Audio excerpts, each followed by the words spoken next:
No one was ever supposed to know this. The receipt itself was a ghost, brown, brittle, and whisper-thin, pressed flat inside the cracked binding of an 1849 tax ledger, as if the book had swallowed a sin and kept it for safekeeping. Archivists would one day catalog it as miscellaneous, a curiosity from a cruel time. 1 Negro male, sold. Price no 7, but paper is stubborn. Even when silence surrounds it, ink remembers. On the morning of April 11th, in the mosquito-thick humidity of Augustine Parish, Louisiana, a transaction unfolded that should have vanished like breath against a mirror. The courthouse square was already awake. Mules tied in the sliver of shade, men with their hats tipped low, a boy shooing flies with a palm fan. The air tasted of iron and rain, a storm promising itself somewhere beyond the cypress line. Parish business droned on. A rusted plow, a pair of hogs, a wagon wheel with a split rim. Then came the last lot, led from the jail by 2 deputies who kept their eyes on the ground, as if the dirt might accuse them. He was 19, hands bound, shirt clean, collar pulled straight, face washed to civility. The auctioneer called him Kalin, rounding the vowels to make the name soft, saleable. A liar's grace covered the rest. House-trained, compliant, no record of trouble. Property of the parish since a recent judgment. No mention of the damp cell or the stolen weeks. No mention of who had owned him before, or the house of books where he'd learned to read the shape of constellations. No mention of the judge. From the second-story window of the courthouse, Judge Alistair Finch watched like a man observing his own reflection. He had the posture of a portrait come to life. Chin steady, spine a rod of iron. In Augustine Parish, his word was not merely law. It was scripture. He signed mortgages and erased them, lifted men and unmade them by penstroke. He had bought land and lives and loyalty in equal measure. He had also bought Kalin years ago on a whim, then educated him in secret as if polishing a coin no one else would ever see. The judge enjoyed possession. He enjoyed the illusion of authorship over another's mind. It soothed him to believe that thought itself could be owned. But minds, once opened, have a way of walking off the plantation. Kalin had learned the ledger's language and the night sky. Invoices by day, stories of stars by candle.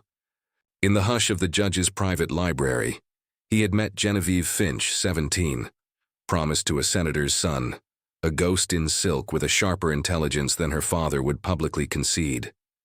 She loved the smell of leather and dust, the quiet throb of an unsung life. He loved the unmapped country of a future no law had named. Among books and afternoon light, they had learned to speak to each other across the chasm, designed to keep them forever apart. He told her how, in certain folk tales, stars were the fires of ancestors. She read him lines of poetry he was forbidden to own, each word a contraband spark. And one winter night, beneath a live oak older than the judge's title, they bound themselves with a root doctor's blessing, English and an older language braided together, 2 vows whispered into bark and darkness. When people like Judge Finch discover they are not the sole authors of reality, they do not rage. They revise. The silver locket, Genevieve's, planted in Kalin's quarters. The sheriff's dawn arrival. The charge crisp in its lie. Theft of property valued at $20. The law was procedural and exacting. Cruelty hiding behind a well-kept desk. Parish statutes required a public sale. The judge had designed the day for a ritual conclusion.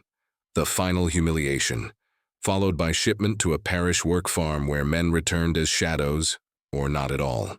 The price would be set as a signal, insultingly low to warn off intervention. The spectacle would end Kalin not with a rope, but with erasure. That was always the truer sentence, to scrub a man until the world forgot the shape of his name. 17 cents, called Bartholomew. The auctioneer, the syllables straining like a string pulled too tight. A ripple went through the crowd. A nervous chuckle, a cough, then the careful silence of people who understood where power sat and how it preferred to be left undisturbed. A prime young man for pennies was not a bargain. It was a message. To bid against it was to contradict the judge's version of reality, and in Augustine Parish, reality paid interest. For a heartbeat, the square hung suspended. Even the cicadas seemed to hold their breath. Then a widow stepped forward. Her name was Maeve O'Connell, recently arrived from a country of hunger and salt wind. Her husband taken by a fever that left his coat on a peg, and a hole where a future ought to be. The parish ledger held her as a problem of arithmetic. 3 acres of stubborn dirt, 1 woman, 2 hands, debts accumulating like storm clouds. She did not see ritual or reprisals from second-story windows. She saw a body that could help plant before the rains and harvest, before the heat tightened its fist. 17 pennies lived in a small purse sewn to the inside of her dress. She touched her ribs to be sure of them before she spoke. "I'll take him," she said. Bartholomew's eyes snapped to the judge's window, then away. Fear ran over his face like a shadow of a passing cloud. His throat bobbed. He swallowed the word refused before it could betray him. 17 cents, going once. The oak leaves trembled. A mule brayed as if objecting. Going twice. He waited, long enough to let Providence intervene. Long enough for a hand to rise in the window and rewrite the scene. No hand appeared. "Sold," he said, and brought the gavel down. The sound cracked across the square like a small, mean thunder. Maeve counted out the coins, copper kisses clinking onto a palm slick with sweat, and bowed her head to sign the deed with an X that trembled but did not falter. The clerk wrote faster than the law required, as if the page were a hot skillet burning his fingers. Someone spat. Someone else coughed again. The crowd shifted and dissolved into the day, relieved to be done with the part of history that makes your jaw ache when you think about it too hard. Kalen did not look at the widow. He lifted his gaze to the window. For the briefest slice of time, 2 worlds met across open air. The judge, granite and scripture. The boy he had attempted to author like a ledger entry. The stare that passed between them was a wordless text.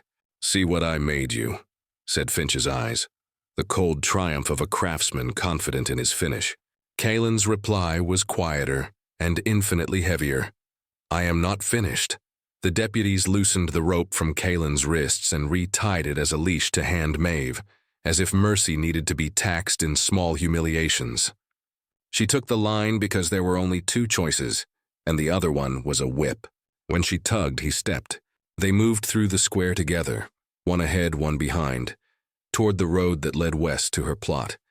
A cabin, a patch of clay soil, a fence that leaned like an old man in a high wind.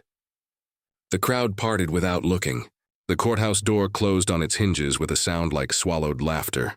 Behind glass, Judge Finch felt the geometry of his vengeance skew. The day was designed to end with the work farm, not with a widow and 3 acres. He had written the script and nailed its final scene to the wall like a hunting trophy. Now an outsider, a woman without surname power or accounts at the bank, had tugged the last page off the nail. He did not slam a fist. He made a note. He would squeeze her credit at the mercantile, instruct the sheriff to ride past her lane as often as rain. He would set the parish itself to starving her into compliance. Reality could be bent a second time. On the road, cicadas screamed from the trees, the sound like frayed nerves drawn through a comb. Maeve kept her eyes forward, counting steps to stop her thoughts from multiplying into horrors. She had not planned to own a man that morning. She had planned to buy seed on credit she did not have, and make a list for a future that did not yet believe in her. But a body in bondage had been offered to the market for the price of a spool of thread, and something quiet but stubborn inside her refused to let that fact pass unchallenged. 17 pennies could be many things: bread, nails, the royal, or they could be the beginning of a life she would not name because naming was dangerous. Kalen walked behind her, learning the rhythm of her step, the sound of her breath. The rope felt ridiculous, a theater prop, but he did not touch it. In Augustine Parish, the small plays mattered. He kept his face without expression, and his shoulders easy because fear emboldens hunters, and rage gives them scent. He counted heartbeats and fence posts and ways the sky could be red for weather. He filed away the creak of willows, the way the road narrowed near a stand of cane, how the ditch ran shallow, details that meant escape to a certain kind of mind. They reached the O'Connell place at last, a roof that shed rain in patches, a door that protested its hinges, a square of earth that had been a marriage and a grave, and would now become a bargain. Inside, Maeve set a tin cup on a scarred table and poured water that tasted faintly of iron. She cut the rope from his wrists with a kitchen knife sharpened down from its former life. He did not rub the marks or flex his hands. He sat when she pointed and drank when she nodded. The choreography of strangers learning how not to frighten each other. "What's your name?" she asked. The question was soft, but it contained 1,000 others. "Kaelin," he said, "and let it be simple." She watched his hands. Not the rope burns, but the shape of them. Long, precise, not born to the plow, though perfectly willing to touch one. He watched the room, the ledger on the shelf with numbers scrawled like storms, the tin of salt, the hammer with a loose head, the square of sky caught in a crooked window. He could order these things. He could fix a hinge, steady a tool, teach a field to drink water from a new ditch. He could also disappear if he must. It is possible to hold both plans inside one skull, if the skull has learned under a man like Finch. They ate in a silence heavier than heat. Outside, the afternoon settled into its long breath before rain. When the first drops came, fat and single like scouts, Kaelin stood and asked where she kept the patching tin. She pointed. He fetched a ladder and climbed into the rain, as if the sky were a problem he could solve. Maeve watched him move, how each action hung on another in a chain, how he made quiet look like intention. She thought of the square and the window, and the way certain men looked at other people as if they were furniture. She thought of the 17 pennies still warm from her palm, and felt the weight of having chosen. Back at the courthouse, Finch called for the sheriff and said nothing about storms. He gave instructions that sounded like civic concern. Patrols increased for the safety of the parish, account books reviewed for overdue balances, a reminder to the mercantile about prudent lending during uncertain weather. He did not mention the widow by name. He did not need to. Power travels quickest in words left unsaid. By evening, the patch held, the leak surrendered. Kaelin wiped rain from his face with the back of his wrist and went back to the field, because fields do not wait for human drama to conclude. He set his shoulders to the clay and taught the soil to loosen under the blade. Maeve stood in the doorway, arms folded against a chill that did not come from air. She had bought a stranger because poverty sometimes marries itself to mercy. Now the stranger was part of her arithmetic. The ledger on the shelf stared back with its hunger for order. She would need to learn its letters or let them devour her. Night settled. The storm moved off like an argument someone else was having. Maeve lit a lamp and tried again at the ledger, counting by tens, guessing at words.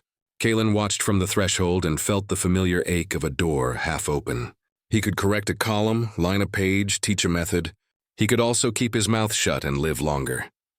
In Augustin Parish, generosity had a cost, and instruction was a confession. He crossed the room anyway. "If I may, ma'am," he said, and she slid the book toward him without hesitation, the kind that feels like falling and landing on solid ground. He turned pages with a care that made the paper seem new, aligning numbers into a grammar that breathed. Her debts lined up like soldiers. So did her chances. Outside, somewhere beyond the tree line, a dog barked once and then again, the sound of a rider taking a familiar road. The sheriff's mare would appear at the lane in the morning and every morning after, the law's shadow lengthening or shortening with the sun. The judge had lost the neat end he preferred. He would now begin the slow work of starving a widow and suffocating a rumor. Kaelin closed the ledger and nodded as if to say this can be made to hold. Maeve blew out the lamp and nodded back as if to say you can stay long enough to try. Between those two bare gestures hung a pact neither of them dared to name. And in the courthouse, behind shutters barred against the clean smell of wet earth, Alistair Finch sat alone in his library, listening to rain tick the glass like a clock.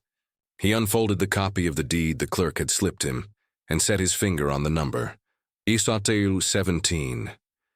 It was a small figure for a man who measured life in acres and influence. Yet tonight it throbbed in his pulse like an insult.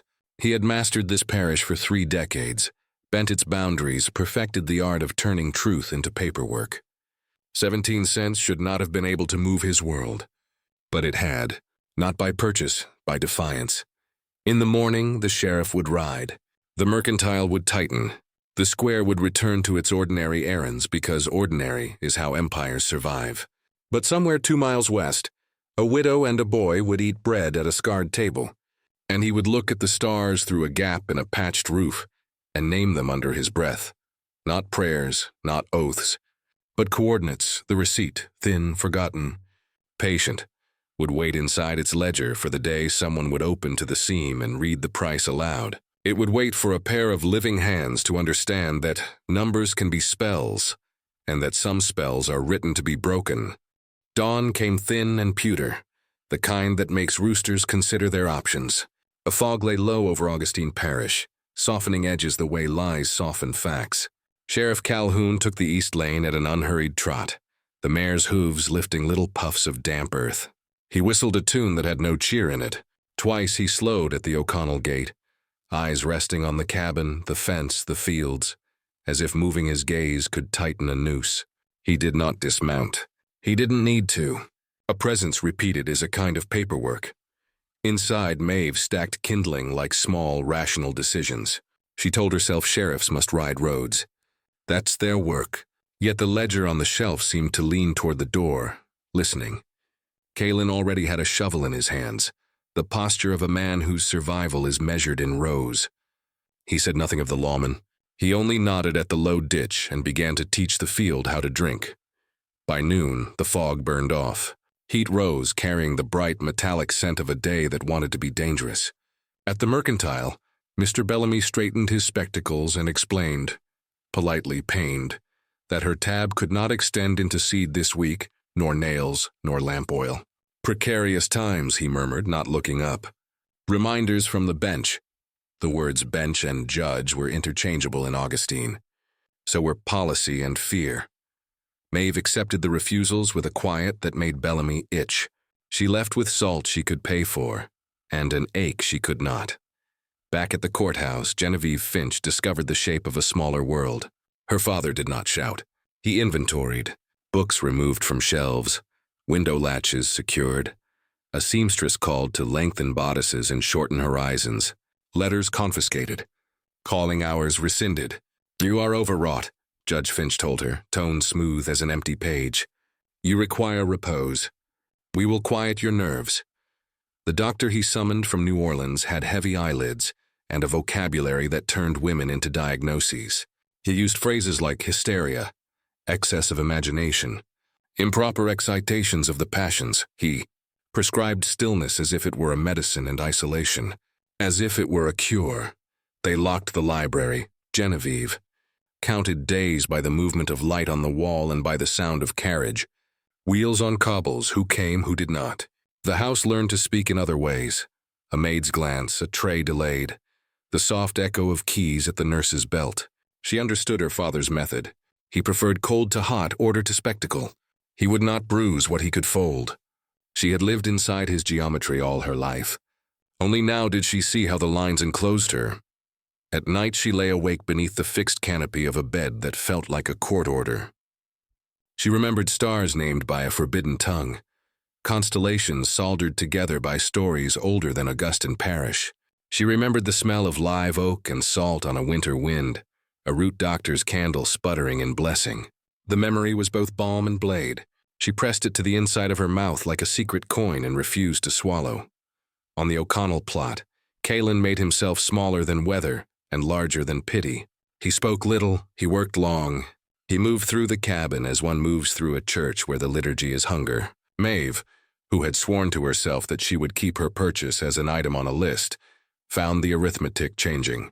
He mended the pump with a nail reheated and flattened flat.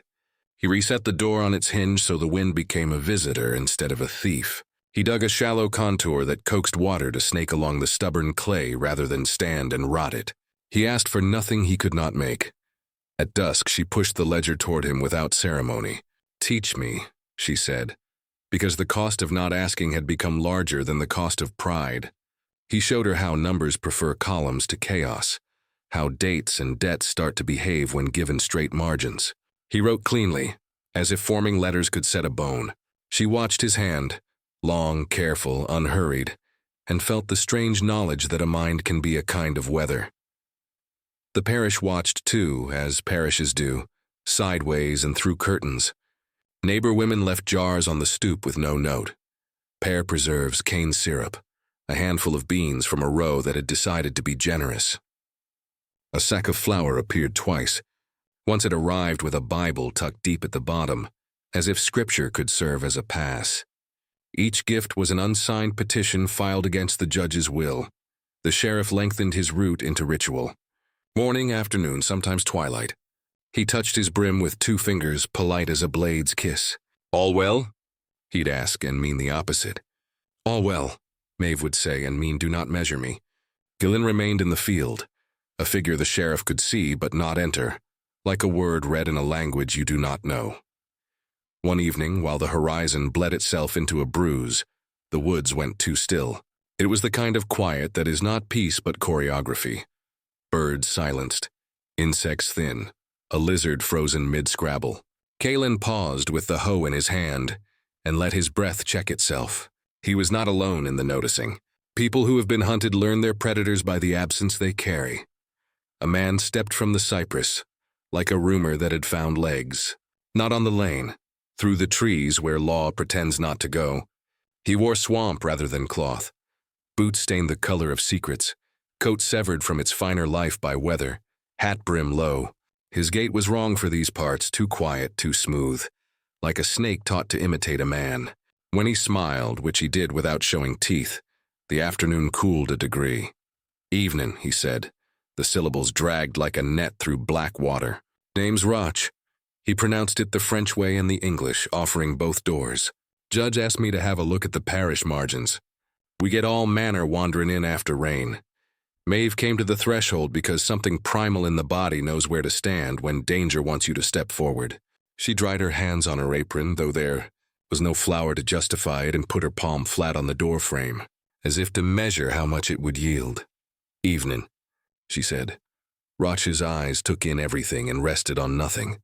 The pump's new soundness, the door's readjusted swing, the ditch too competent for first attempts, the man who made such things and tried to look like he had not.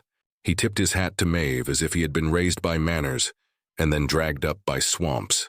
"Fine work for a small place," he said, which was not a compliment. It was a file opening. Kalen did not answer.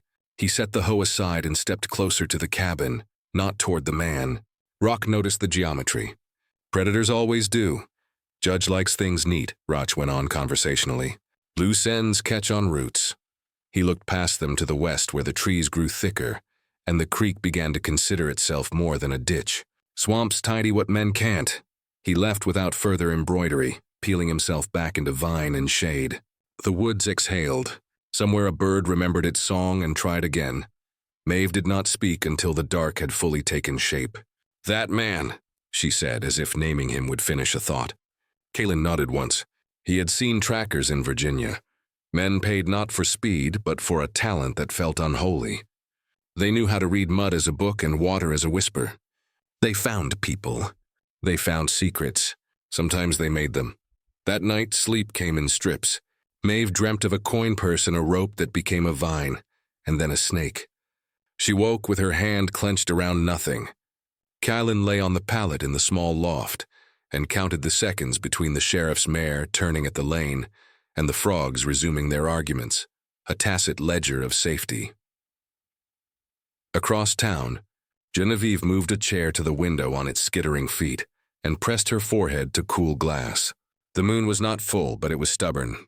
She thought of a live oak's winter bones, of a root doctor's candle, of a thumb prick to leave a mark that law could not translate. She shaped the words in her mouth without voice. "I am not finished." In the hall, a nurse paused, listened, heard nothing, moved on. Days staggered into their new pattern. Bellamy's credit stayed an iron gate. The neighbors' jars marked quiet constellations of defiance. The sheriff's hat brim tipped and tipped. Roch did not return. He hovered, which is worse. Kalen began to draw in the dirt as he worked.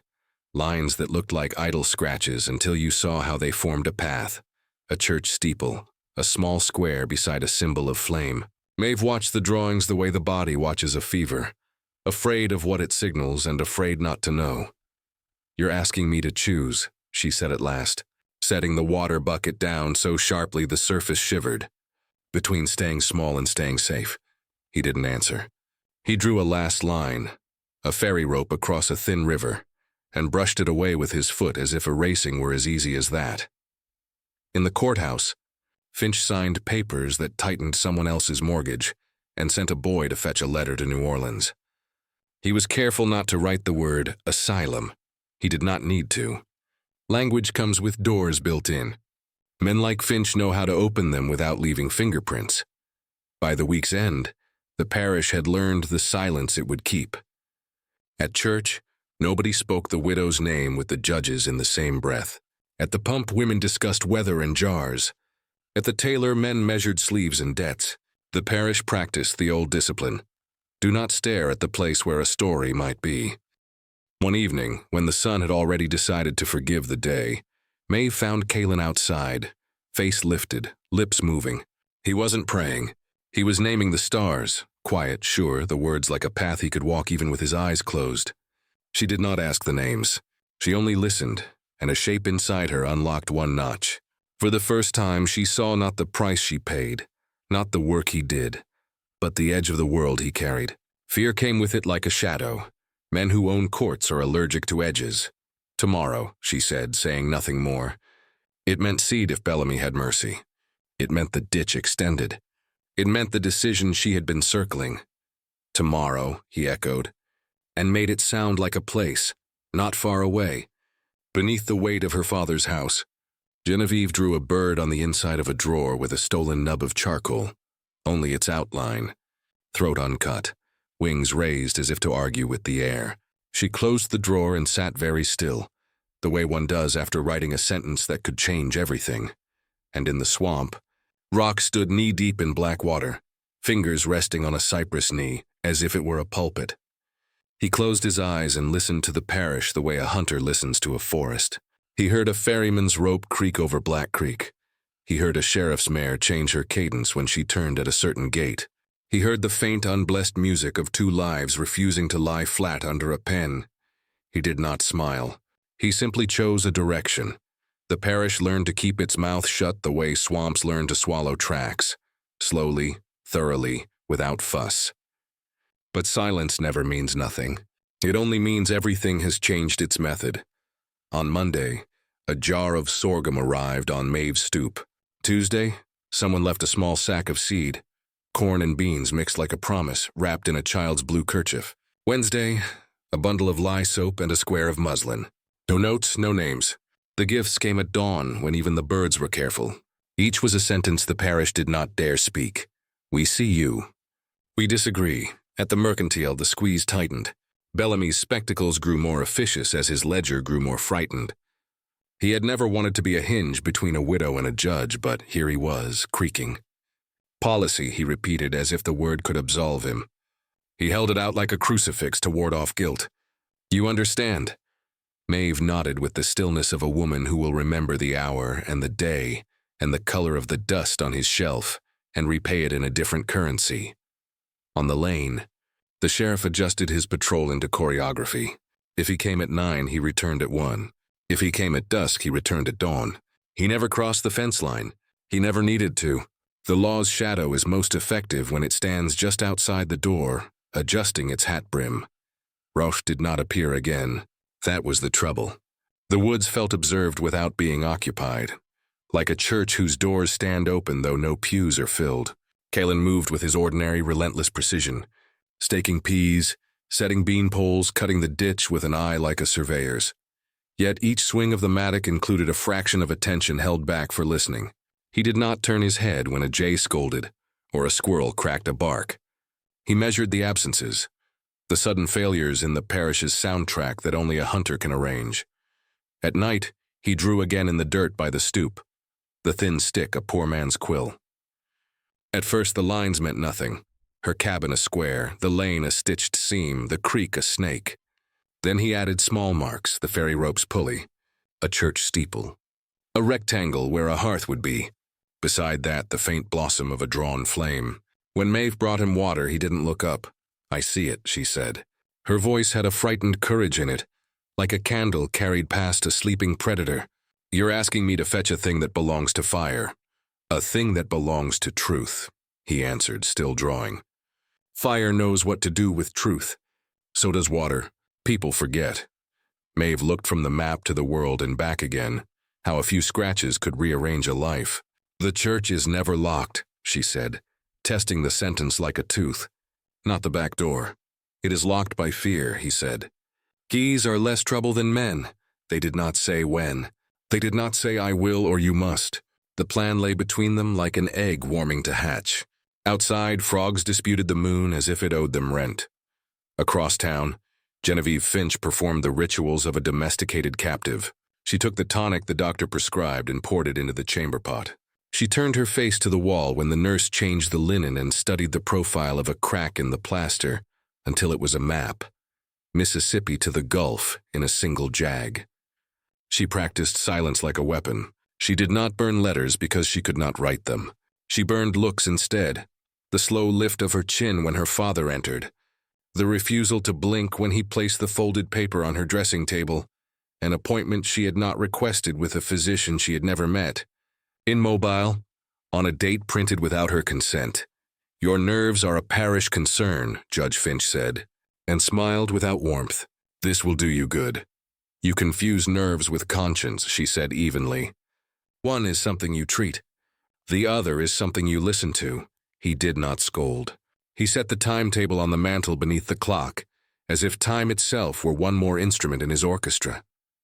"The carriage will call on Thursday," he said. "Pack light. They will provide what you need." He patted the clock with 2 fingers twice, his favorite gesture when a matter had been decided. Then he left her to consider the geometry of a world in which a father treats a daughter like a document awaiting notarization. When the hallway quieted, Genevieve slipped to the locked library and laid her palm against the panel. Books breathed on the other side. She could feel it in the way her skin recognized its home. She understood suddenly what those shelves had always been. Not furniture, not wealth, but a nation. She pressed her forehead to the wood and spoke softly into the seam. Words that were neither prayer nor incantation, but the stripped-down truth of a person refusing to vanish. "I was married," she said to the door. "You cannot unring a vow." Back at the O'Connell plot, work made the day bearable. Work has its own intelligence. It teaches the body to stand when the mind would lie down. Kaelin replaced a rotten fence post with a sapling he split and shaved into a square, hammering it with a mallet improvised from oak and stubbornness. Maeve watched his methods and learned to make small things submit. A hinge that whined into cooperation, a window latch that decided to serve instead of sulk, a skillet seasoned until even eggs respected it. She felt herself lengthen inside, the way a shadow gains authority at dusk. That afternoon, Bellamy's boy came running, breathless, shirt untucked. He tugged his cap and bobbed on his heels, unable to stand still in the presence of adult sorrow. "Ms. O'Connell," he said, holding out a folded paper like a lantern. "From Mr. Bellamy." She broke the seal with a thumbnail and read, "Per recent notices from the bench, all open tabs are to be closed by month's end or collateral collected. Exceptions cannot be made. With respect, be respect is the word a frightened man uses when he needs to travel in the same sentence as cruelty." Maeve folded the paper so the crease was neat and set it beside the ledger, a scrap of ice in a hot room. That night, the parish sent a larger gift. 2 hens in a sapling crate, clucking their surprise. No name. A woman's hand had carved a small cross into one corner of the crate, ornament or prayer or both. Maeve touched the mark with a fingertip and felt a pressure behind her eyes that had nothing to do with smoke. "It's begun," she said. Kaelin nodded. "It began when you stepped forward with 17 pennies, he said. "This is only the part where the world notices. When sleep came, it was brief and stubborn. A dog barked once and then shut up the way a dog does, when the thing it argues with is not a raccoon or a fox, but a silence that has teeth." Kaelin's eyes opened in the dark. He lay still until the room's shapes returned to their places. At the edge of hearing, the creek moved with its ordinary sound. No hunters. Not tonight. Morning tore clean and bright. Maeve chopped kindling with a speed that has more to do with nerves than efficiency. At midday, a figure moved along the lane. Brown coat, county hat. Not the sheriff. Circuit rider, saddlebags bulging with paper and God. He stopped at the fence and tipped his hat. "Ma'am," he said. "Reverend Pike passing through.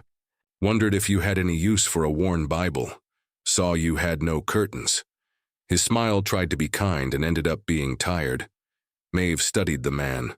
The horse, the bags, the way dust clung to his hem and sweat darkened his collar. She had learned a little about eyes lately. This man's were broomed clean by long roads. No parish cunning rode behind them. "I could use the word and the paper," she said. "Not in that order," he laughed, surprised. "Paper's paper," he said, and handed the Bible over. It was thin as poverty, edges silvered by ambition. She took it with both hands. He touched the brim again, glanced at Kaelin. Read nothing, wrote on. Inside, she set the Bible on the shelf where the ledger lived and felt the shelf weigh differently, as if the two books disliked the proximity. She stared at them both until her spine hummed with the thought she had been circling like a cautious dog around a snake. Tonight. Kaelin read the decision in her face. He put the hoe away as if tucking a child and sat on the stoop sharpening a small knife on a whetstone. He would not go with her. That was the only way this could work. Hunters chase heat. He would become lightning in the trees, twilight unrolled. The parish shifted to its night angles.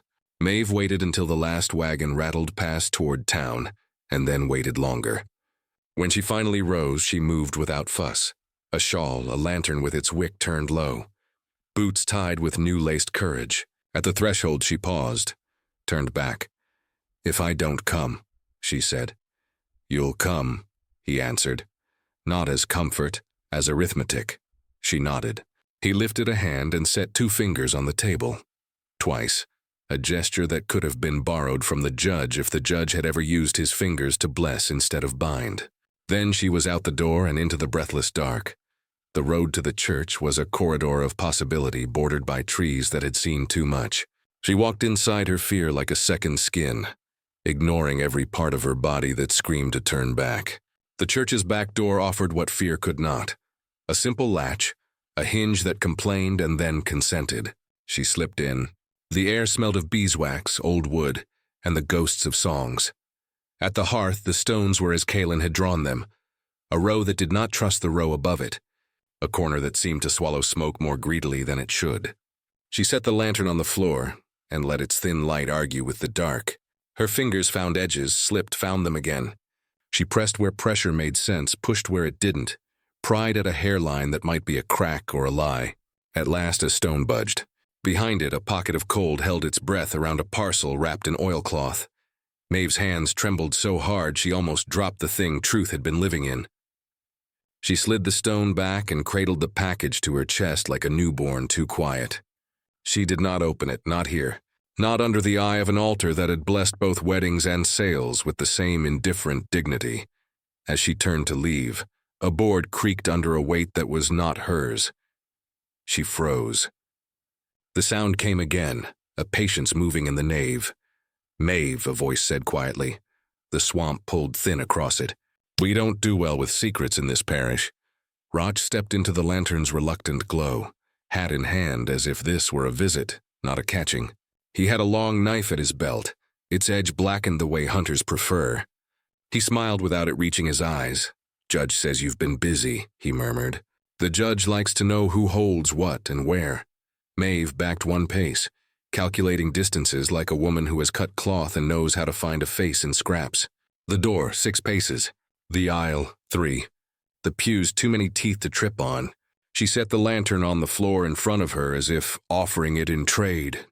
"Put that parcel down," Roch said, voice mild as milk. "No need to hurt anyone over paper." "Paper ruins kings," she said, and surprised herself with the steadiness of her voice. He sighed, as if annoyed by the inconvenience of courage. "You think you can carry that book clear of this parish?" he asked. "You think you can outrun a map a man like Finch has already drawn?" "No," she said. "But I know someone who can." Something in him twitched. Tiny, involuntary, the way a deer flicks its ear when it finally finds the fly that's been maddening it.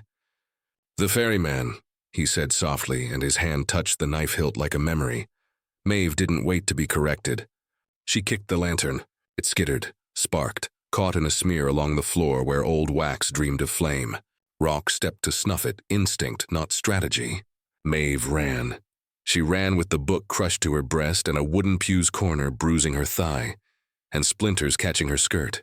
She ran with the knowledge that fear makes feet stupid, and that she would need more than speed. She threw the church door wide, and the night hit her full in the face, clean and hot and immediate. Behind her, Roch cursed once, low, a man affronted by a candle's audacity. The path to Black Creek had been laid in her body by a week of watching Kaelin draw it. She found the turn at the dead oak. She took the low ground instead of the ridge where moonlight betrays you. Something moved off to the right, too silent to be a farmer, too sure-footed to be a drunk. She didn't look. Looking gives aim. The creek breathed its cool breath into the night. Silas's ferry sat moored to the far bank like a thought halfway decided. Maeve reached the landing and did not call his name. She yanked the ferry rope with the strength of a terror that has decided to be useful. The raft scraped, lurched, came impossibly slow. The trees behind her, a twig broke with a sound like a small verdict. "Silas," she said now, barely more than air. "Please." A figure rose from the far shadow, quick and quiet. The ferry leapt the last body's breadth of water and kissed her bank. Silas's hands were already on the rope, hauling, his eyes reading her face the way smart men read the river. She stumbled aboard. He pushed off into the black. On the near bank, Roch reached the landing and stopped.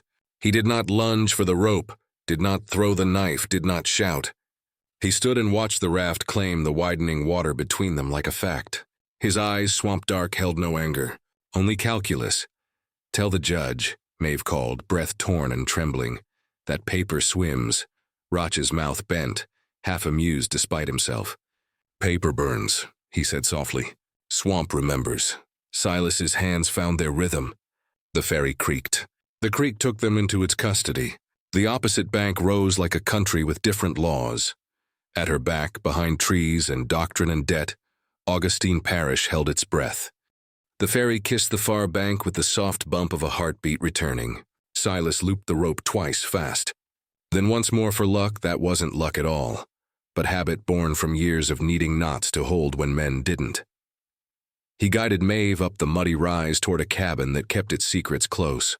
Low roof, narrow door, windows small enough to lie for you if someone asked what they'd seen. Inside, the room smelled of lamp oil, wet rope, and cedar shaved thin. Silas set the parcel on a table he'd planned himself. Its surface was so honest it made the oilcloth look like a disguise. He wiped his palms on his trousers and did not immediately open the bundle. "Some books like to be invited." "You did good," he said, voice a low water. "Sit. Let your breath come back to you before your legs decide to leave."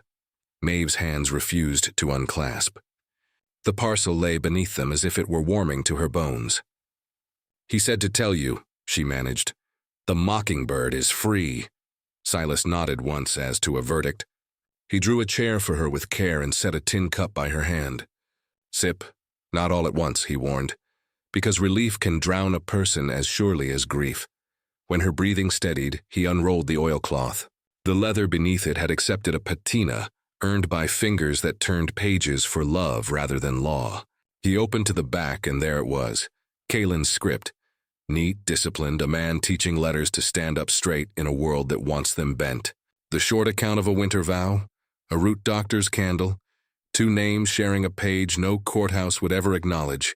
Beneath the words, the proof that speaks to men who refuse to listen. His signature, and beside it the brown-red oval of a thumb pressed while a heart pounded. Silas closed the book in a gesture that looked like prayer. "It will travel," he said. "Not in your hands." Maeve swallowed. "Then whose?" "Hands no one counts," he said. "Hands that pass loaves and babies and news. The river has its own postmasters. From here to Baton Rouge, then to Natchez or straight east with a wagon train and a hymn book over it. There's a man in Vicksburg who can bind it into a hymnal spine if the road demands it.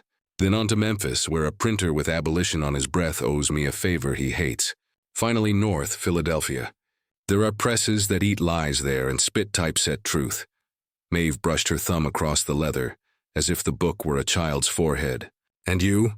she asked. "Me? You I get gone," he said simply.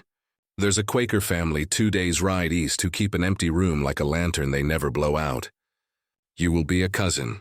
You will be quiet. You will have a name that is not a question." He looked at her then, really looked. "If you stay, he eats you. Not in one bite. In small, tidy forkfuls, he calls the law." Maeve nodded. She did not cry. She felt the ledger of her life add a new column. The cost of leaving and the cost of staying, and the fact that one was payable in coin and the other in blood. Silas wrapped the book again, this time in plain cloth. He slid it into a compartment beneath the tabletop, a trick hinge, a swallow of wood. When it closed, the table looked untroubled. "Sleep," he said. "You go at first light. Day makes you visible. Morning lets you borrow its innocence." He stoked the lamp down to a small, stubborn star and went to sit on the stoop with his back against the door. The ferryman's posture when a night wants more than it should. In the Finch house, light made a slow map across Genevieve's floor. The appointment card remained on her mantel, Mobile Thursday, to which her father's fingers had added in the bottom corner a little dot.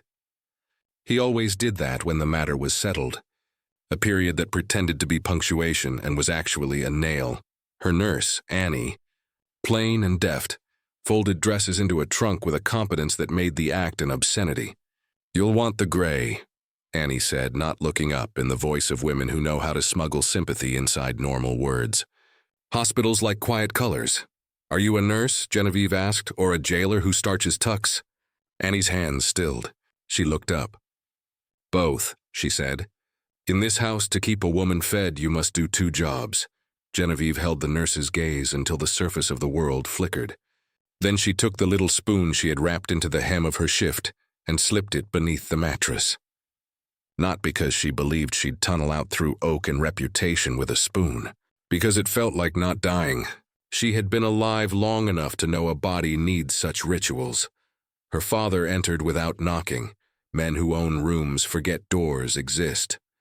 He surveyed the progress, nodded once in a theater of approval. "You will be well," he said. "Mobile will be restful. You will return to yourself." "I am full of myself," she answered. "You want me emptied?" He regarded her as he might a ledger with a smudge, annoyed by the mark, confident in ink. "I want you returned to order," he said. "Disorder is a contagion, and love is a disinfectant," she said. "But you call it fever." The judge's mouth tightened, that almost smile he wore when a throat wanted to do something more honest. He turned to the window like a man examining his reflection. "Certain pamphleteers in the North have decided the South's private matters are their vocation," he said lightly, as if discussing whether to add a conservatory. "I've asked counsel to monitor the presses. Should a libel appear, it will be answered." Genevieve felt the floor lean under her. "What have you done?" "What I always do," he said. "I have set the parish to its work. The sheriff will enforce vagrancy. Merchants will mind their sheets. There is a bounty for a stolen volume taken from my private library, a sentimental theft by a woman with no title to sentiment." "A book cannot be stolen," she said. "Only rescued." He ignored that. "Rush will attend to the swamp," he went on. "No one knows that country better than he." He turned back, face all benign conclusion. "Be dressed by 10, he left. Annie pulled a bodice string and tried hard not to cry, because crying in this house was like setting a place at table for a wolf. At dawn, Silas woke Maeve with a hand on her shoulder and the tin cup already waiting. The sky had that pre-sun pallor that makes the world consider starting over. He put cornbread in her palm, a wedge with butter pressed into it by someone who knew how to give comfort you could swallow. He had found her a dress from a trunk, Quaker plain, a brown that did not wish to be remembered. He cut her hair blunt to the shoulder with a care that felt intimate and fatherly, and not at all what her life had meant by intimacy before. "You'll be Sarah Mott," he said. "Your people in Ohio. Your mother's maiden was Russell. Your father sold tools and used the word honest like it could be iron. He said the sentences like scripture, not for their content but for their authority. Say them until they use your breath for their own." "And the book?" she asked. "It's halfway to being a hymn already," he said. "I'll change hands twice by noon. If someone stops me, I am a ferryman with a Bible and a temper. Men with badges are lazy before breakfast." He saddled a small mare the color of a good pot and set Maeve up with her feet correct and her courage obvious. "You'll cut east along the creek on the timber road. Keeps you out of town. By noon you'll reach the Warrens' sawmill. Ask for Dorcas and tell her you bring news of an aunt in need. She'll take you into the wash house. Wait. And you?" "I'll be everywhere and nowhere men don't expect," he said, and swung onto his own horse as if mounting worry. "Go." Maeve went, Silas watched her until the trees admitted they had swallowed her. Then he walked back inside, lifted the table's hidden mouth, and took the book out again. He held it a moment as if listening to a sleeping child, and then slid it into a shaped pocket he had cut into his coat. He stepped onto the porch, wrapped the coat close, and became a man no one ever remembers unless he wants them to. At the ferry landing, the creek looked ordinary, black water moving like a long sentence, but the rope had a faint vibration that meant someone had touched it with the kind of care that is also threat. Silas set the raft rocking with a nudge and felt under the lip of the plank for a telltale talisman. His fingers found it, a twist of swamp grass knotted in a pattern that was not his. Brosh had been by to sign the water. Silas took the grass, untied it, scattered it back to the creek. Men make alphabets out of anything, he told the water. You read what you must and ignore the rest. Rock ate the parish like a man chewing something gristly. Reluctant, patient, increasingly annoyed. He stood in the church's nave in the blackened smear where the lantern had skidded, and sniffed the air, as if it still remembered the widow's panic. He walked the aisle with his eyes on the floor, counting the splinters missing from the pew ends. A woman's skirts, haste, 2 catches, then a final tear near the door. He stepped outside and put 2 fingers to the mud at the landing, lifting them to smell the thin iron that says a body's heart beat fast close to where his boots stood. A deputy in a hat too new for the swamp hovered like a gnat. She run to the creek, he offered, eager to be helpful to a man whose approval felt like a dry place in a rain that didn't stop. Roch did not dignify that with an answer. He studied the far bank as if it had refused an invitation. He knew better than to leap. The swamp punishes impatience with teeth. He took his time. He visited Bellamy and stood too close and asked if any persons had bought oilcloth recently, or a shawl that told on its owner. He visited the tailor and pressed a thumb into a bolt of muslin until the man stopped talking. He visited the sheriff and requested dogs with noses that hadn't been ruined by bacon. He visited a boy on the edge of town who snared rabbits for people who never asked where the rabbits came from and paid him in a knife lesson that left the boy's hands shaking with both fear and pride. Evening, he had a map that wasn't ink. This woman took a ferry. That man knew her face. This road favored someone carrying more than fear. That creek whispered a direction to anyone who could listen without closing his eyes. He didn't set chase. He set a net. A deputy rode to the sawmill with a polite note for Mr. Warren about vagrants using the wash house and how the bench would look kindly on any assistance. 2 men who owed debts to the judge's bank were asked to ride the East Timber Road and report who passed and what their saddles carried. The mercantile offered a quiet bounty, dry goods credit, for information leading to the recovery of missing correspondence from the Finch family library. No amount listed, because the parish's favorite currency is fear, and it multiplies without coin. Roch, for his part, went where men don't, through water that makes a preacher swear, along a deadfall that had learned to hold men like a handful of thorns. He touched the ferryman's rope and smiled a little, admiring the twist. He left nothing of himself that a man could point to later and say, "Here is where he was." He was a rumor with boot prints. The Finch carriage came at 10 with brass polished to ludicrous zeal, as if it expected to carry triumph. Genevieve met it in a plain dress and an expression that made the driver look at his gloves as if they were guilty. Annie had tucked one thing into Genevieve's palm while the judge admired his hat in the hall mirror. A tiny scrap of paper with a word written on it in a hand no one would examine twice. Blackbird. And, beneath it, a small, careful map that went nowhere sensible. Genevieve slid the scrap into her sleeve and breathed once as if she had been underwater for a very long time, and the world had forgotten the air. At the steps, Judge Finch offered his arm. She did not take it. He didn't flinch. Men like him write their feelings in other people's lives, not on their faces. In the carriage, the world narrowed to horse, wheel, heat. The driver took the south road, the one that passes the church. Genevieve turning her head was not an act of courage. It was reflex. Through the open window she saw, for a blink, the smear of scorched wax across old pine, a mark the beetle hadn't found. She closed her eyes and held the sight the way a wounded person holds their hand to staunch something unseen. They took the river road after that, where the cane grows thick and green as money. the judge's cane, the judge's road, the judge's sky, if he could have passed an ordinance to make it so. He sat opposite her as if on a board of directors, legs neatly arranged, hat on his knee. "You will write me once you are settled," he said, like a man speaking to a clerk going to audit a friendly account. "I will write a book," she said. "I will bind it in my own blood." He gave the little period of a smile he gives when something is distasteful, but tolerable. "Dramatics are unbecoming, Genevieve. So is theft," she said. "But I learned it by watching you." He looked out the window. The cane nodded as if it too had opinions. By noon, Maeve reached the sawmill under a sky that had decided to be weight instead of light.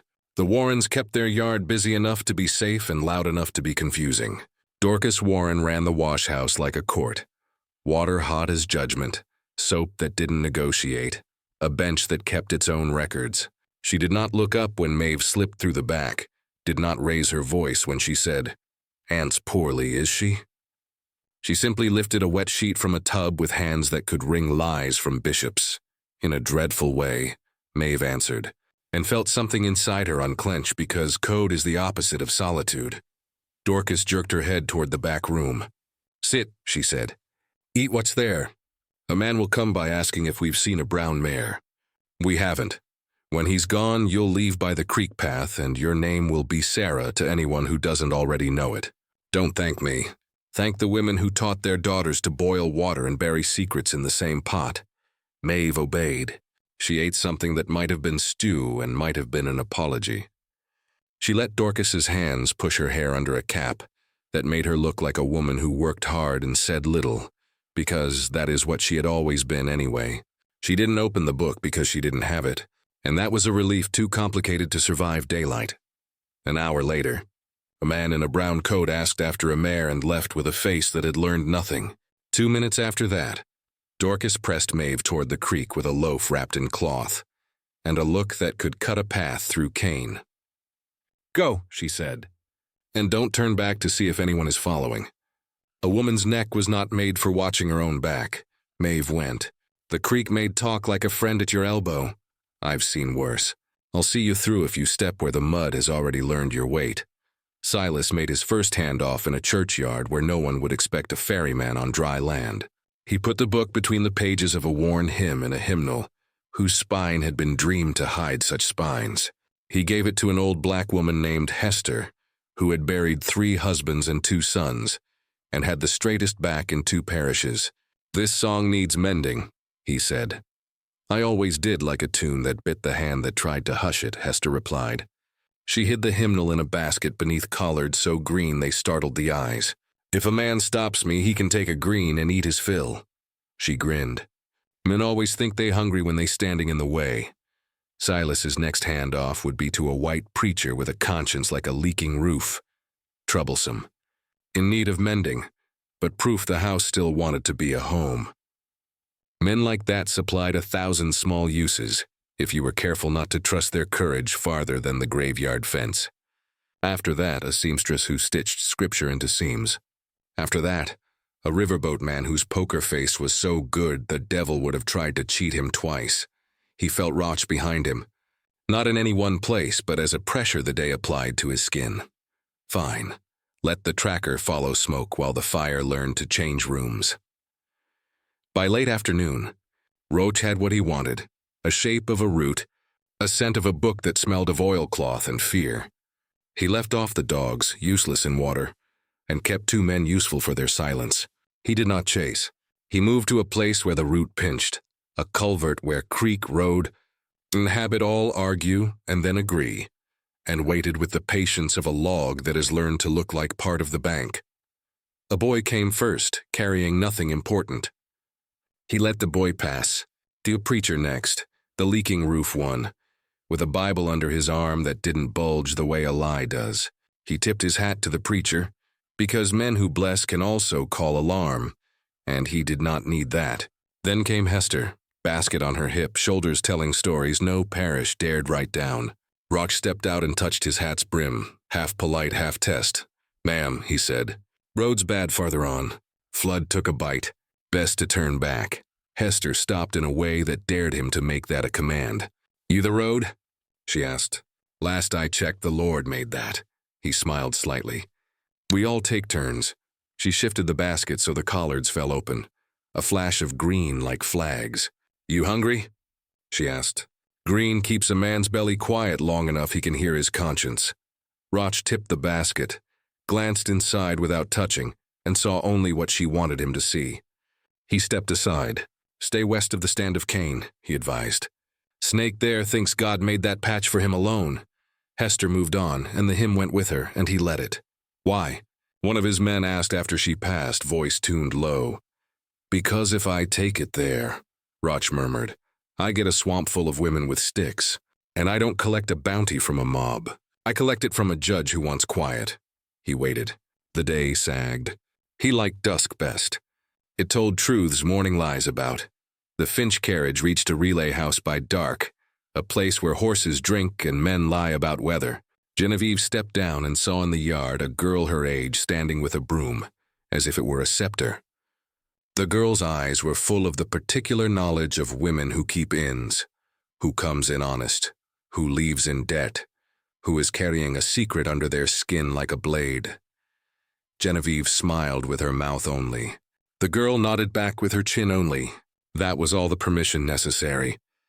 In the lamplight of her room, Genevieve palmed the scrap Annie had given her. Blackbird, a bird so common no one notices it. A bird that learns other birds' songs and sings them until the world thinks the music is theirs. Beneath the word, the silly map that went nowhere sensible. Except that if you folded it once, then twice, the lines became the relay house yard and drew a short path from her window to the stable door where no man sat because men don't stand where a broom can do their job.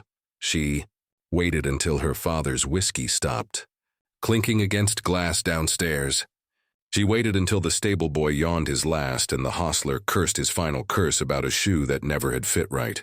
Then she slid the window, dropped into a soft pile of straw that had the decency to not be loud, and walked toward the dark shape of her future, the part of it she could still own.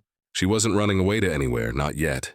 She was going to stand in the shadow of a stable and decide that her body obeyed her one more time before men put their paperwork on it again. A hand touched her wrist. She bit back a scream. The inn girl pressed a finger to her lips and lifted her own hand, which held a key. She turned, led, unlocked the gate to the lane, and whispered one word in a voice scraped thin by practice. Blackbird. Genevieve nodded. The girl pointed east. 2 fences, she breathed. Then a ditch. Then a woman called Mina who sells eggs and cheats men in small ways because it cures their vanity. Tell her the blackbird woke you. Genevieve hesitated. She was not brave the way stories say brave looks. She was brave the way women have to be, in anger, in inches. She squeezed the girl's hand once, then twice. The code of this parish for I see you. Then she returned to her room the way water returns to a river. Quiet, faster than you'd think. Inevitable. She slept badly and well, the way a person sleeps when they have just remembered the size of their own soul. An hour after dark, Silas stepped into a prayer meeting where singing made a roof over people who needed one. He slipped the hymnal to a man who could put a press to work with a psalm's rhythm. Then he stepped back out into a night that wanted to argue its case. He felt the parish shift underfoot, the way it does when someone like Judge Finch tightens the strings on a net and the swamp decides whether it will play fool or king. Roch reached the ferry landing after midnight. He stood there and looked at nothing until the water got bored of being water and confessed. You're clever, he told the creek. Clever breaks.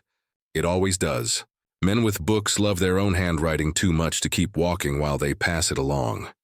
He went to the ferryman's cabin next and found nobody, which is the same as finding the right man, because a ferryman who isn't home is a ferryman doing work worth the name. He sat on the stoop where Silas had sat and inhaled. Rope, oil, cedar, and a scent beneath the scents, old ink. He smiled without humor. There you are, he didn't kick the door. He didn't search the floorboards. He took out his knife, scraped it lightly along the door jamb, left nothing but a thought.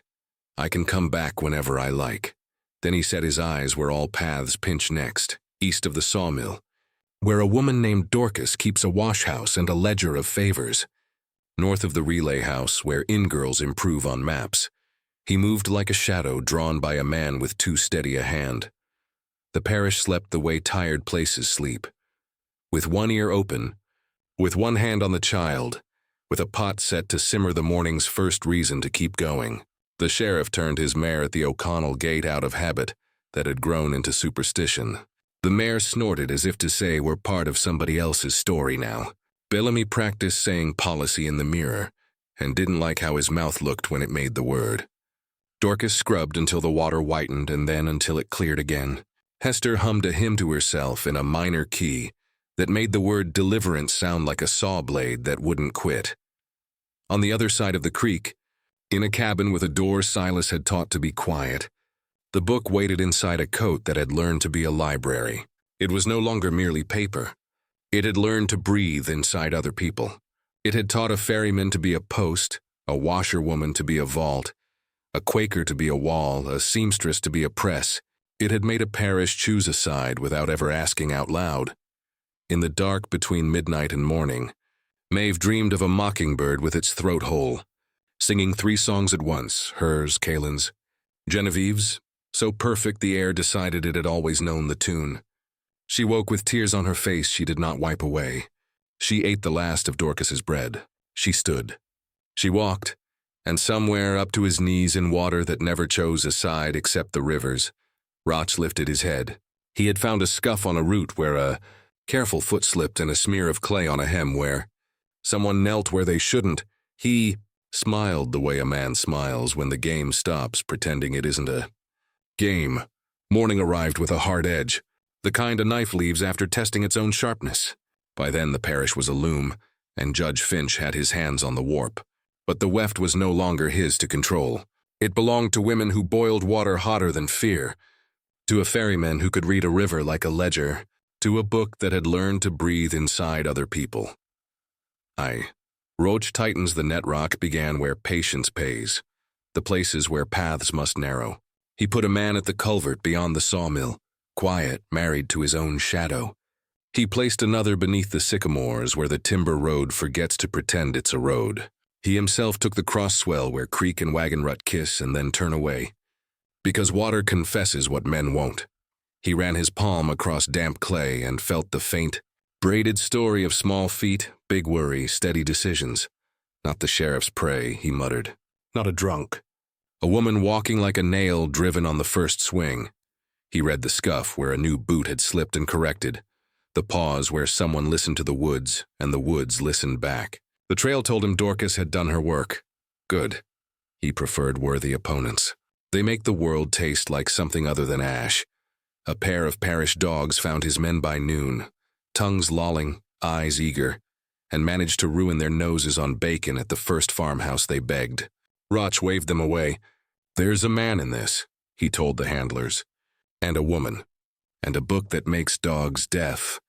He took to the water then, bare-kneed, pushing the swamp aside like a curtain. He stopped where a cypress knee held a hair, brown, cut blunt, caught in bark. He smiled without teeth. You did not come this way alone, Sarah, he told the trees, testing the name to see how it fit the air. It fit too well. Silas sets decoys in motion.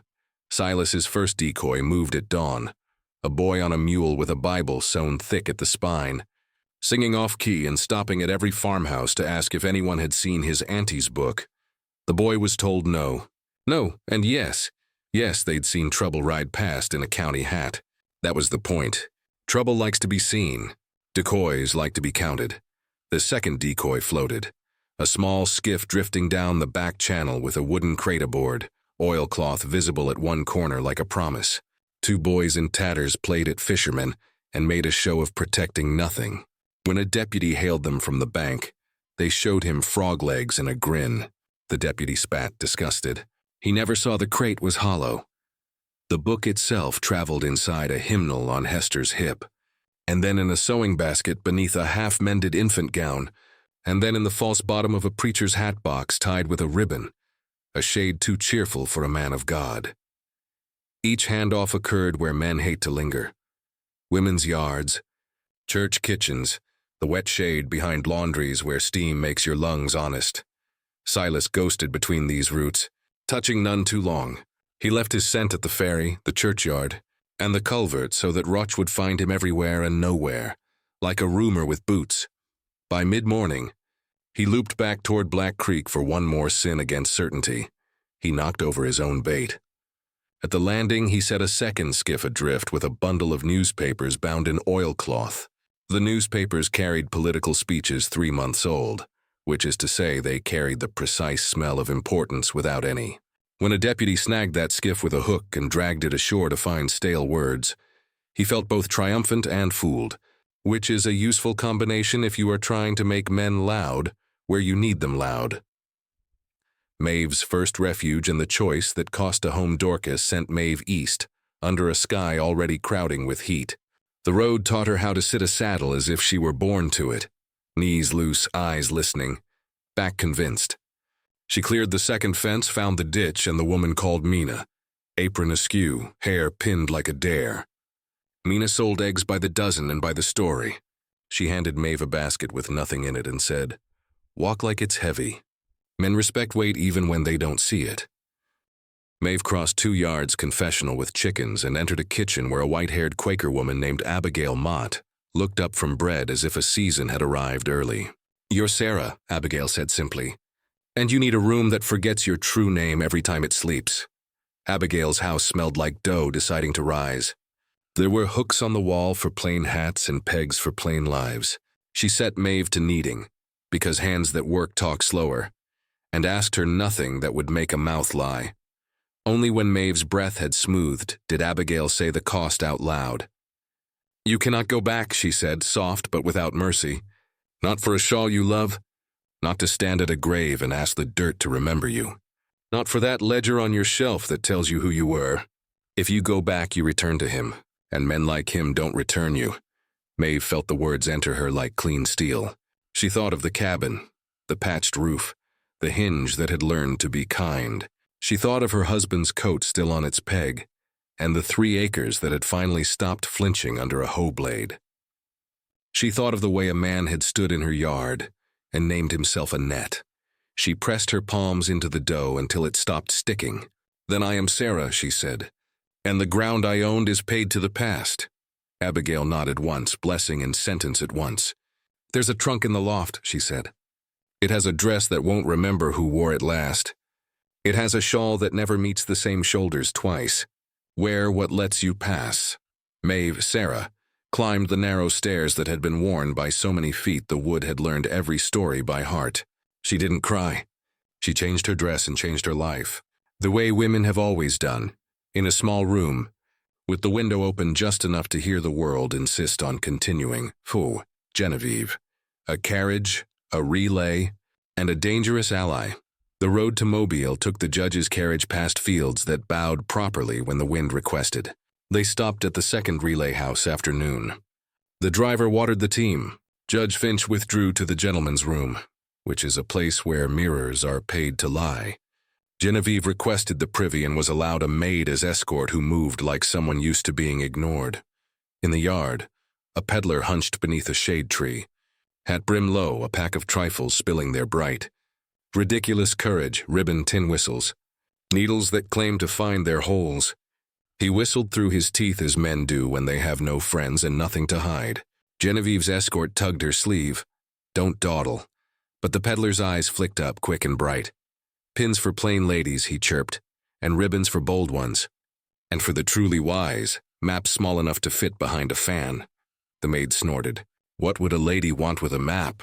she said, and then remembered herself and curtsied at the mistake.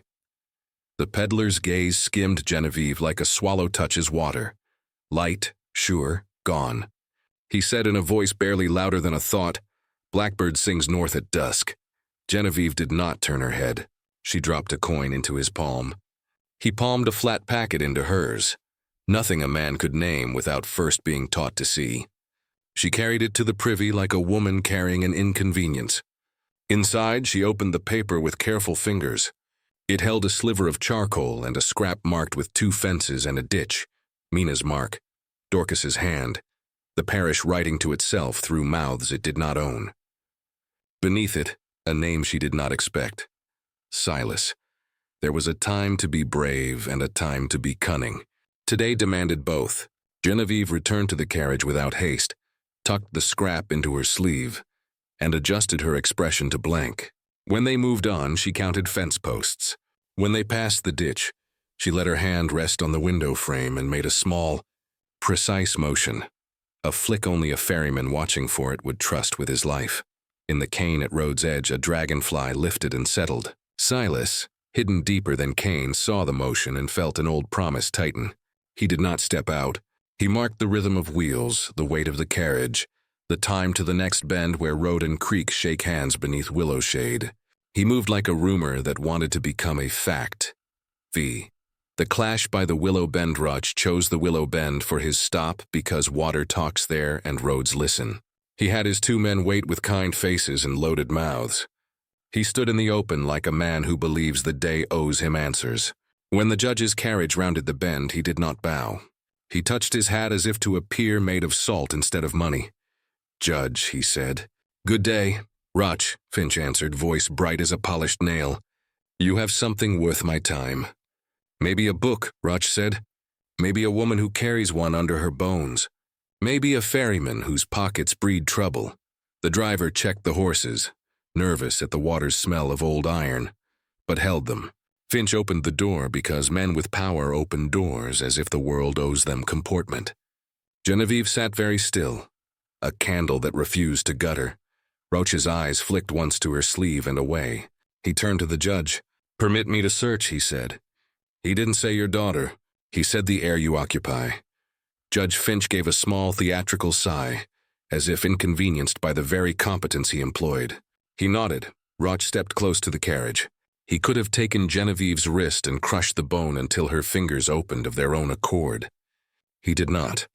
He touched the cushion instead, patted the corner, fingered the seams with the same delicacy he brought to cypress bark.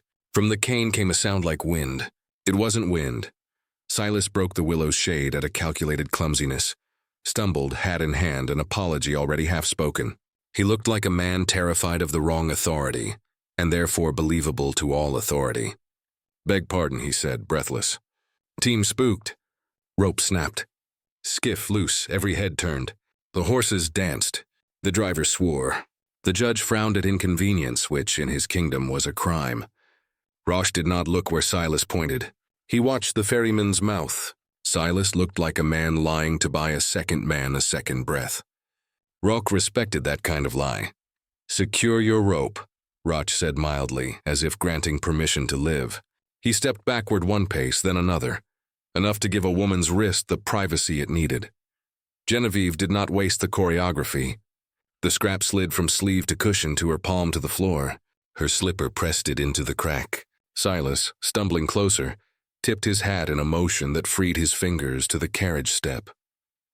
He caught the paper without looking, as if catching himself. Then he bowed like a man apologizing to a god he does not serve. "Go on," Roch said to the judge's driver. "We're done making the river jealous of our fuss." The carriage moved. Genevieve exhaled through her nose, a prayer she would deny later. The judge said nothing, which was its own argument. Silas did not run. He never ran when men watched. He drifted back into Cain with the care of a man tucking a child into sleep. He could feel Roch's gaze at his back like a brand he would carry until the scar learned to be skin. Payment due. By evening, word reached Maeve, Sarah, in the Quaker kitchen.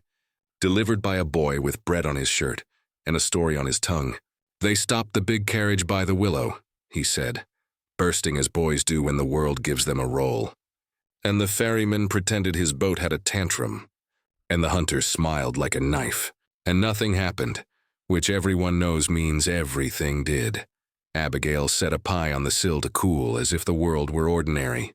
"You'll move before dawn," she told Maeve. 2 more roofs, 3 names, and then the state line that understands the cost of a woman's breath. "What of him?"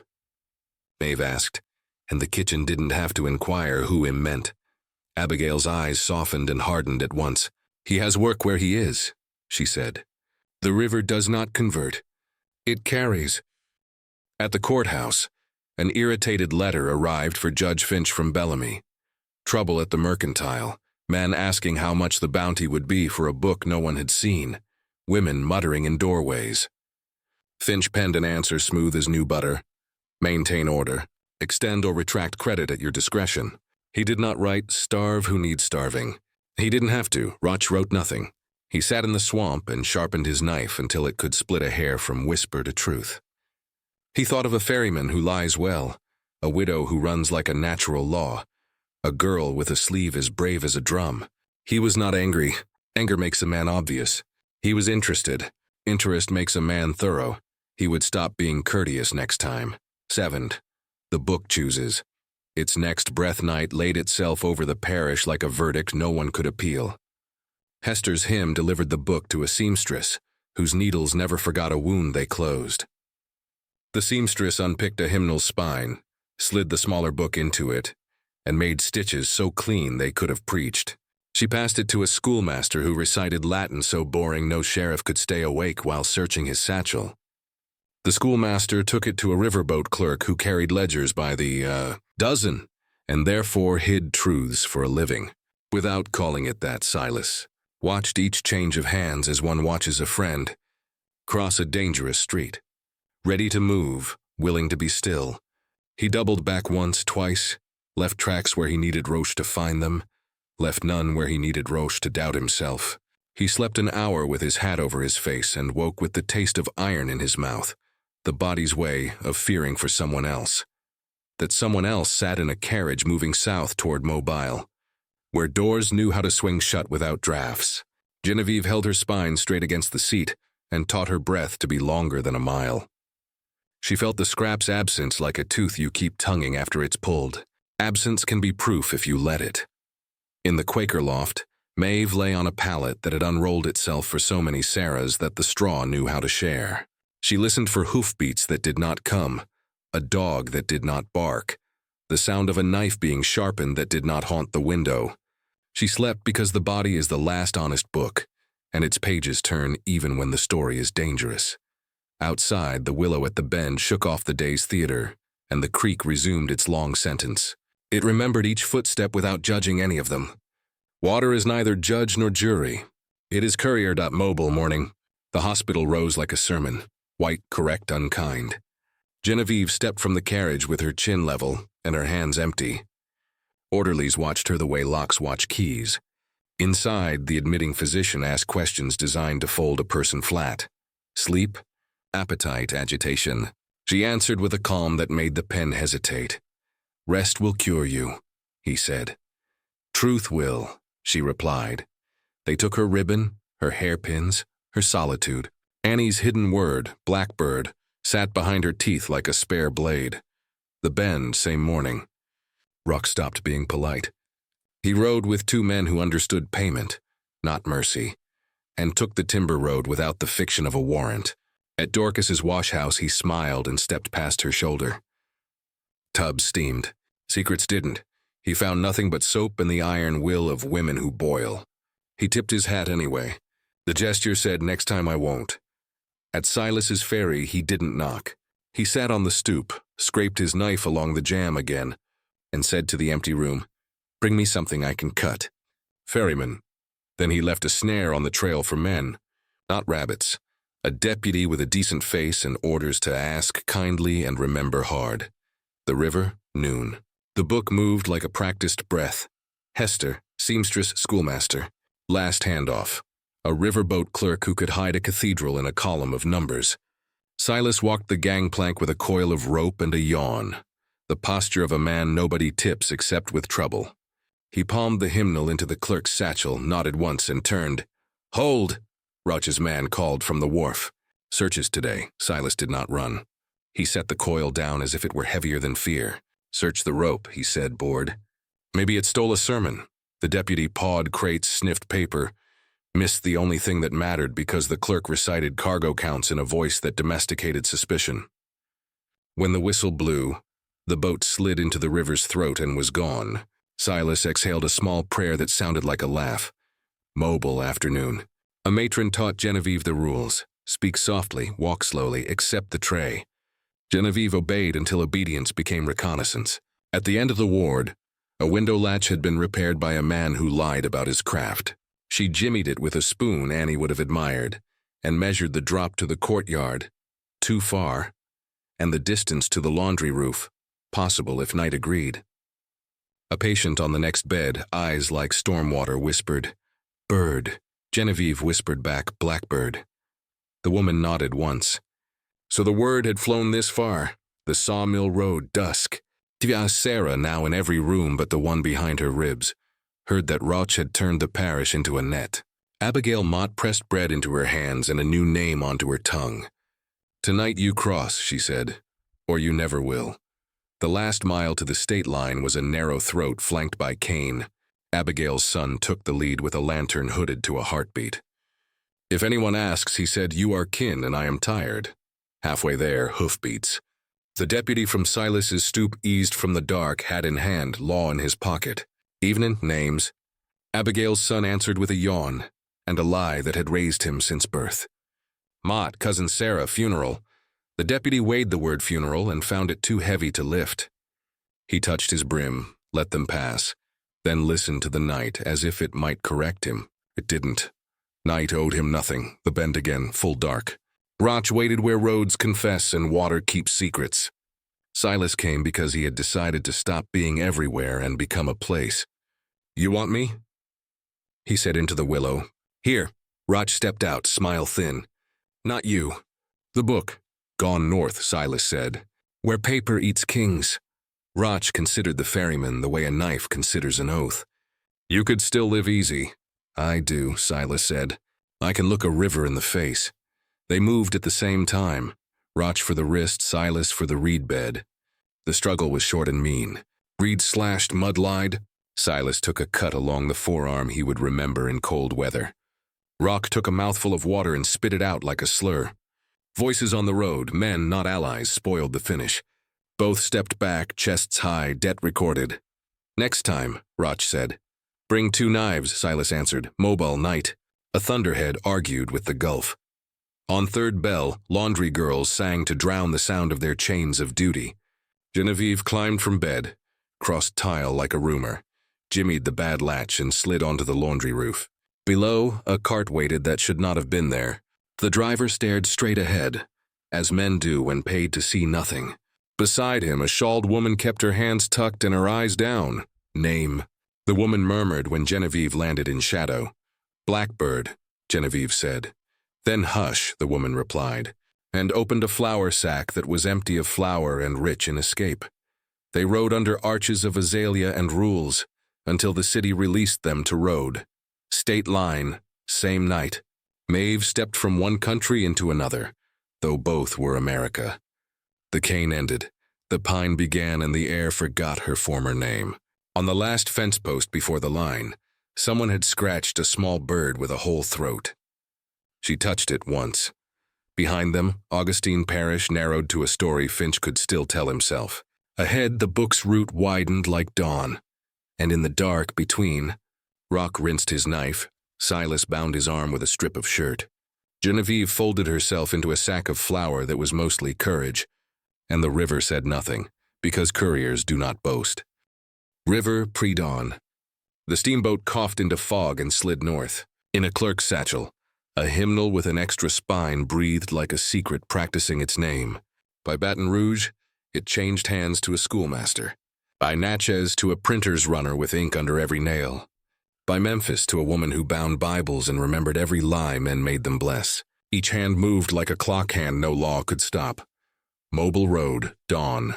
Genevieve rode in a flower cart that smelled of rain and risk. The shawled woman beside her, Mina's cousin it turned out, counted mile markers in whispers. At a crossroads, a Quaker wagon fell in behind them. 2 children up front swinging their legs as if escape were ordinary. When a patrol asked names, the shawled woman answered, "Delivery." The patrol waved them on. Men rarely search what feeds them. Augustine Parish morning. Judge Finch read a deputy's report. No seizure. Ferrymen elusive. Widow vanished. Rumors multiplying.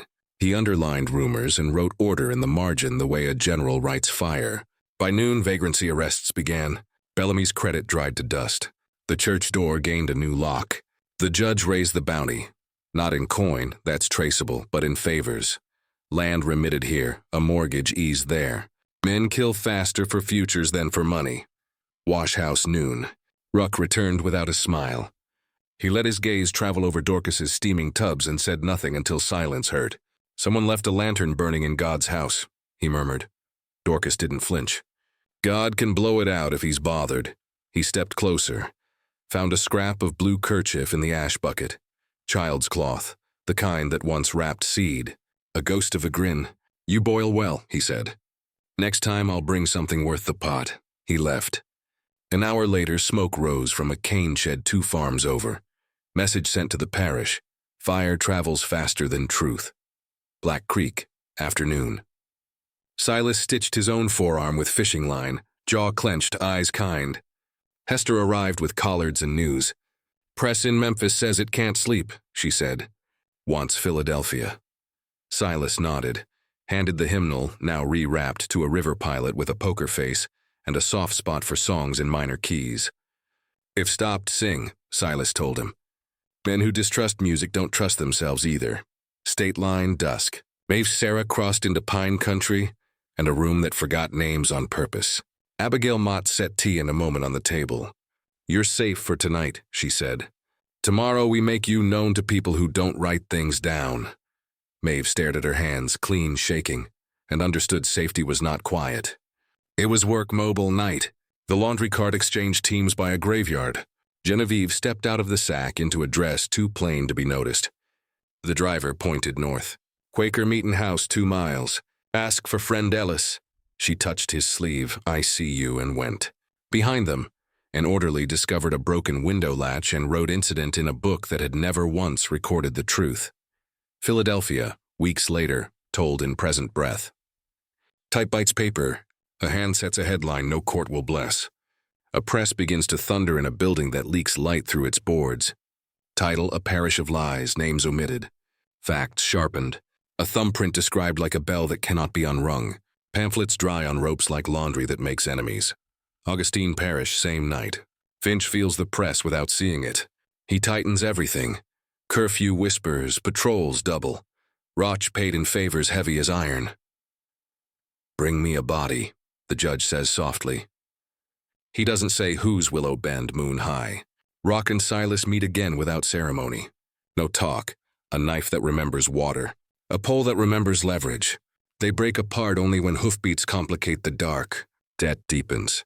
Respect too, road north pre-dawn. Genevieve, in a meeting house pew, finally sleeps upright, head tipped like a bird at rest. A Quaker elder sits nearby, pretending to nap, actually guarding a door that won't be locked tonight. Somewhere between them all. The book moves, and with it a parish's center of gravity. Paper once patient grows teeth. Philadelphia morning. Presses roar. A parish of lies hits street corners like flint. Thumbprint, winter vow. A judge who edits reality. No names, enough details. Churches trade copies after service. Dockhands tuck pages into hats. A school teacher reads aloud until his voice frays. The story refuses to stay still. Augustine Parish, noon. Finch receives 3 letters in 1 hour. A banker nervous, a senator curious, a pastor concerned. He marks each with his small black dot, period, as threat. Orders go out, curfews enforced, ferries logged, meetings banned for health. Bellamy posts a notice. No credit without collateral. The parish exhales through its teeth. Rock is new target. Bring me a body, the judge had said. Roch chooses the one that hurts all the others. Maeve. He sketches her route from rumor and breadcrumbs, Dorcas, Mina, Quakers, East Road.